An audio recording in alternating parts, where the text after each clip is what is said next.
Bendiciones, bendiciones, hermanos.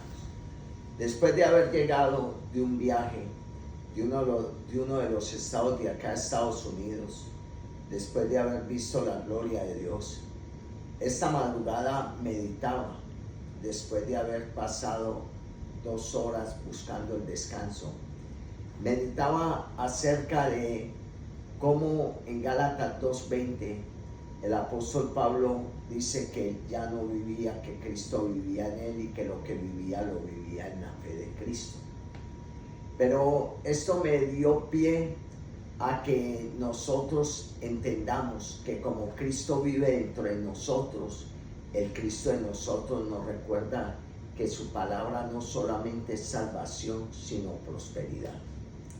Y cuando yo meditaba la palabra de Dios, empecé a entender un poco lo que dice en Josué capítulo 1, versículo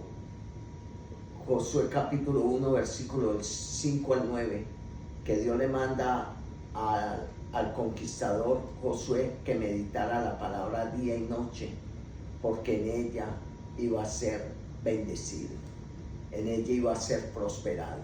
O sea, acá se está hablando de lugar y se está hablando de tiempo.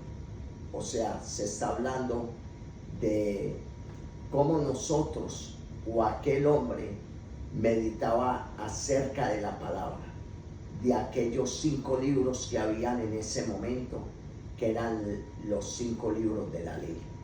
Pero este hombre se le establece un tiempo.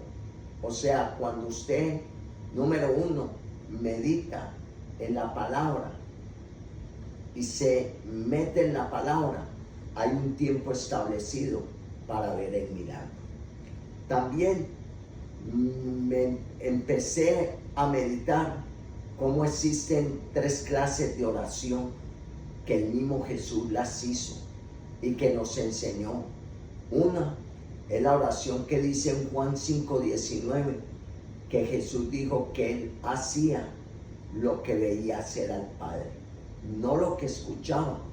O sea, Jesús dice claramente que cuando él iba y meditaba, por eso dice en Mateo 6:6 que nosotros tenemos que entrar en lo secreto, que el Dios de nosotros está en lo secreto y que tenemos que cerrar la puerta. ¿Cuál es la puerta? Nuestra boca.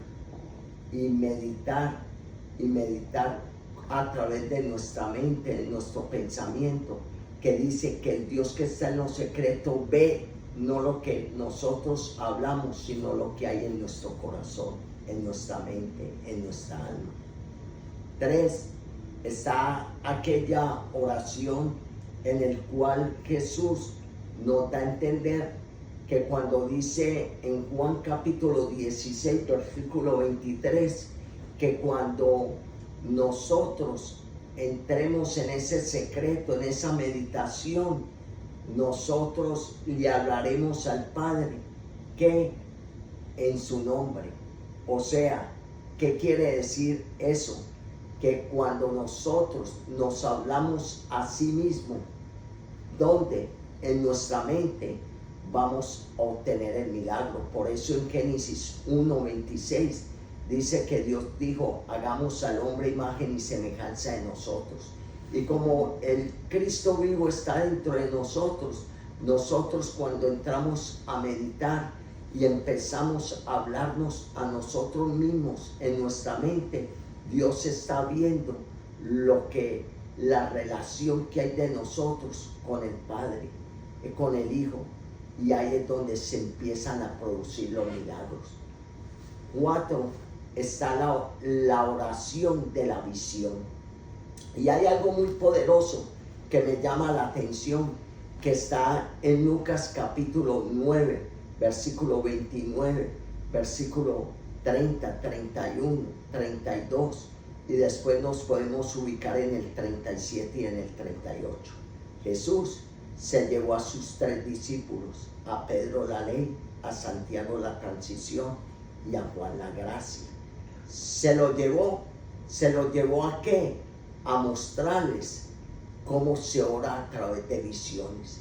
Y cuando Jesús los invitó o les empezó a enseñar cómo se meditaban para obtener una visión.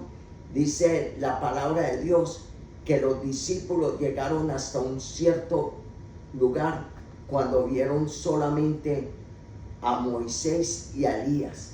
Pero dice que Jesús siguió más allá y vio cuando una voz dijo: este es mi Hijo amado en quien tengo complacencia. O sea, y dice que en el versículo 36 que él estaba solo. ¿Cómo? Si los otros discípulos estaban ahí. ¿Qué fue lo que ocurrió? Los otros llegaron hasta cierto lugar de la visión, pero Jesús continuó. ¿Para qué?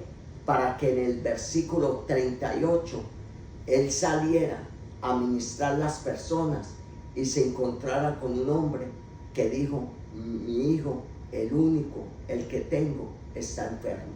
¿Qué quiere decir esto? Que cuando usted se mete en el día de Dios a orar y a meditar, y usted ya sale en el día a servirle a Dios, Dios ya le ha mostrado todo. Medita, hermano, esto es bálsamo para el alma.